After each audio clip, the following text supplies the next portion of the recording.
Olá pessoal, tudo bem?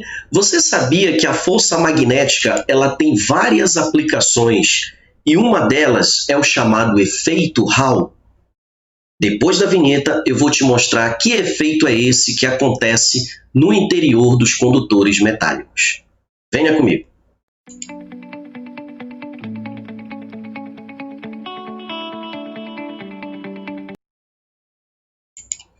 Olá pessoal, mais uma vez aqui professor Mike para mais uma videoaula interessantíssima e importantíssima, né? Nós vamos falar agora sobre o efeito Hall, tá? É uma aula extra que eu vou estar aí disponibilizando no canal.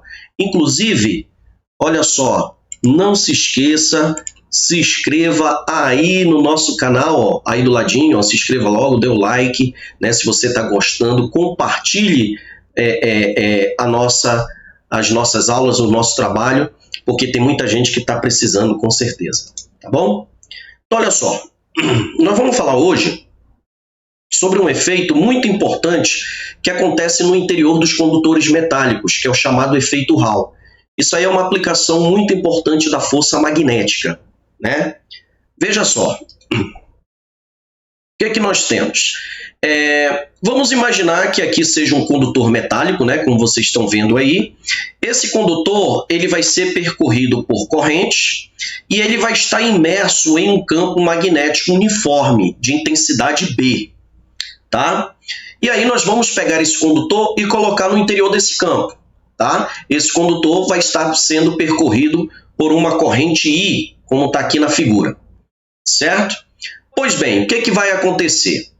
Os elétrons livres no interior do condutor, né, quando a gente utilizar a regra da mão esquerda, né, a regra da mão esquerda, que são esses três dedinhos aqui, ó, né, utilizando a regra da mão esquerda, nós vamos ver que o campo, né, do jeito que ele está aqui, ele está entrando no plano, né, ele é tridimensional, né, a velocidade para o lado esquerdo, no caso aí de vocês o lado direito, né, e a força magnética para baixo, tá, pela regra da mão esquerda.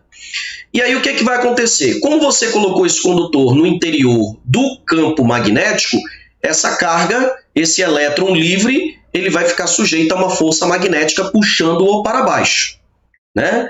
Então o que vai acontecer? Todos os elétrons, né, todos não, mas alguns elétrons livres vão começar a se deslocar para a parte de baixo do condutor, né? Então, essa parte inferior aqui vai ficar eletrizada negativa, ó. Os elétrons vão se acumular todinho na parte inferior. Enquanto que na parte superior, nós vamos ter as cargas positivas, né? Um excesso de cargas positivas aqui em cima do condutor, tá? Bom, o que isso vai acontecer? Né? Lá na eletrostática a gente já sabe, né? A parte inferior vai ficar negativa, excesso de elétrons, a parte superior vai ficar positiva, né? Com excesso de cargas positivas, e vai gerar no interior desse condutor um campo elétrico, né? Onde esse campo elétrico ele vai estar voltado. Vamos colocar de vermelhinho aqui, né? Esse campo elétrico ele vai estar voltado para baixo, né? Como a gente já viu lá na eletrostática, que o campo elétrico ele sai da carga positiva e entra na negativa, né? Esse campo gerado no interior do condutor, nós vamos chamar de EH, né? Seria o campo, a gente chama de campo Hall, né? Campo Hall. Tá? Pois bem, o que a gente observa aí? Que à medida que eu vou aumentando esse campo, né, a força elétrica que surge também no interior do condutor também aumenta. Perceba que a força elétrica é a força com que as cargas positivas vão puxar os elétrons livres, as negativas, para cima, né? Então vai surgir aqui uma força elétrica, vou botar aqui desse ladinho, ó, vai surgir aqui uma força elétrica tentando puxar essas cargas novamente para cima. Quem é que vai fazer essa atração? As cargas positivas que estão em cima. né? Então, à medida que esse campo elétrico Hall aqui vai aumentando, eu vou aumentando a força elétrica, né? Ora, a força magnética ela é constante. Por que ela é constante?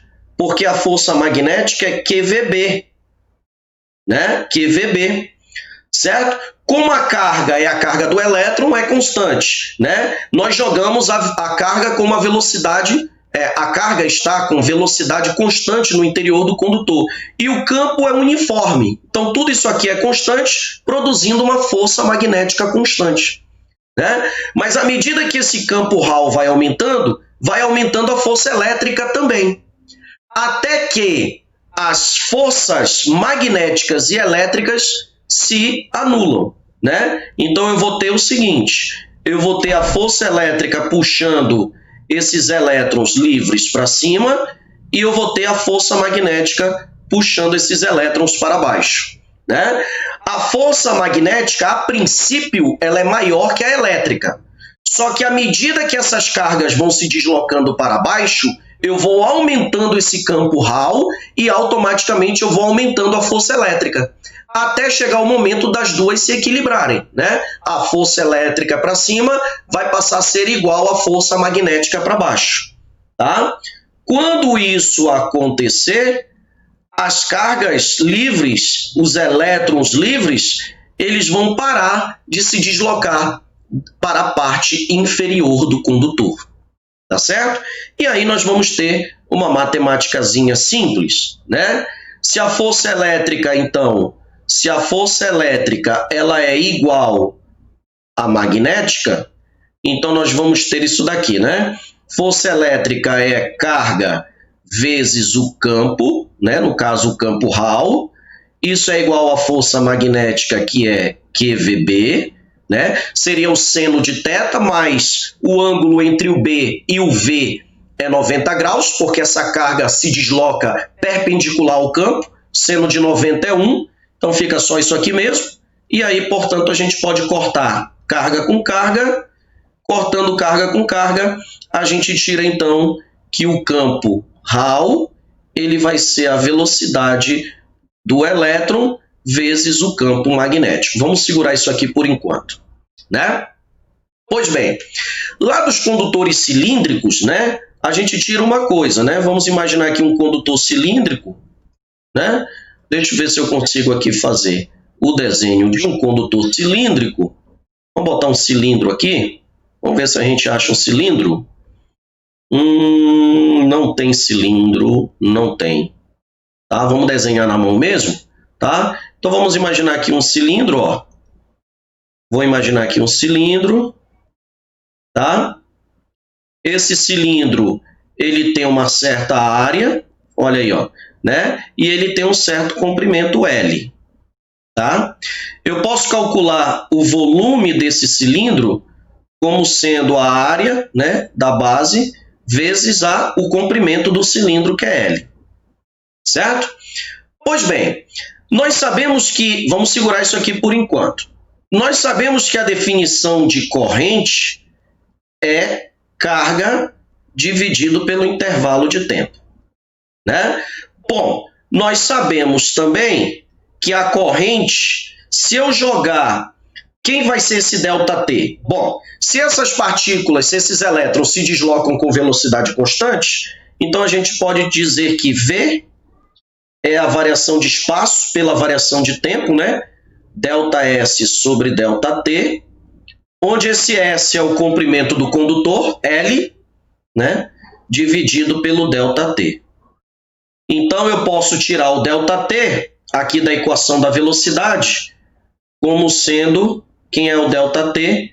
Vai ser L sobre V, né? Vamos segurar isso aqui por enquanto. E aí, a gente vai substituir na equação da corrente, né? Nós vamos substituir na equação da corrente. Pois bem, então vamos lá. Substituindo na equação da corrente, vou mudar de slide aqui. Então, vai ficar I é igual a Q sobre ΔT, porém, esse ΔT é L sobre V. Então, nós vamos botar aqui. Então, vai ficar I é igual a Q sobre o ΔT é L sobre V, né? Então a gente fazendo aqui divisão de fração, conserva a primeira e multiplica pelo inverso da segunda, né? E aí nós podemos também tirar esse L, né? Quem é esse L? No slide anterior, esse L vai ser volume dividido pela área, né? Não confunda, isso é área, aqui é espaço, mas aqui é área, né? Então nós podemos dizer que o I ele vai ser Q vezes V, Q vezes V, né? Vamos apagar aqui que está meio ruim. Então vai ser Q vezes V sobre L. Bom, mas quem é o L? Volume pela área, né? Volume pela área. E aí, tirando aqui o I, então eu posso dizer que o I é Q, onde esse Q lá na eletrostática, né? É N vezes E, onde é a carga do elétron, vezes V, vezes S, dividido por V, né? Eu posso dizer que isso daqui, ó, é Nzão, vou chamar de Nzão. Quem é o Nzão? É o número de elétrons por unidade de volume, o número de elétrons livres por unidade de volume. Então eu posso dizer que o meu I ele vai ser Nzão vezes a carga do elétron vezes a velocidade vezes a área do condutor, né? Bom, e o que a gente pode tirar de importante aqui dessa relação, né, que nós acabamos de ter agora? Bom, nós vimos aqui em cima que o campo Hall é V vezes B, né?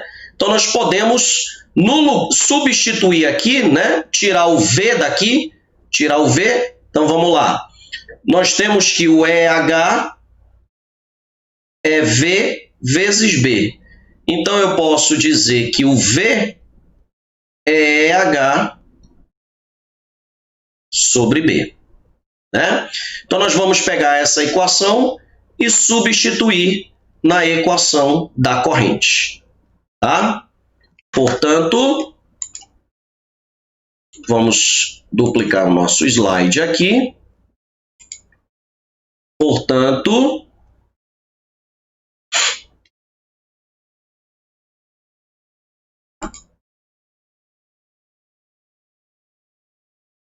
nós temos o seguinte. Então, nós vamos ter, né? Substituindo aqui os valores, nós vamos ter, então, jogando aqui o V, eu tiro, então, que o I, ele vai ser, N vezes E, e o V, quem é o V? O V é EH sobre B, EH sobre B, vezes o S, que é a área. Tá? Portanto, tirando aqui o valor de E, pessoal, o N, né? Tirando o valor de E aqui, então B passa multiplicando, né? E E, EH e S passa dividindo. Portanto, nós tiramos que o número de partículas por unidade de volume, ela vai ser B vezes I dividido por E vezes EH vezes S. Portanto, pessoal, a gente pode determinar que o número de elétrons por unidade de volume através dessa equação simples, que ela pode ser obtida experimentalmente, né? Porque, ó, tanto o EH eu posso determiná-lo experimentalmente, né? O S é a área do condutor, o E é a carga do elétron, o I é a corrente que passa pelo condutor e o B é a constante, que é a intensidade do campo magnético, né? Então, nós podemos determinar aqui o número de partículas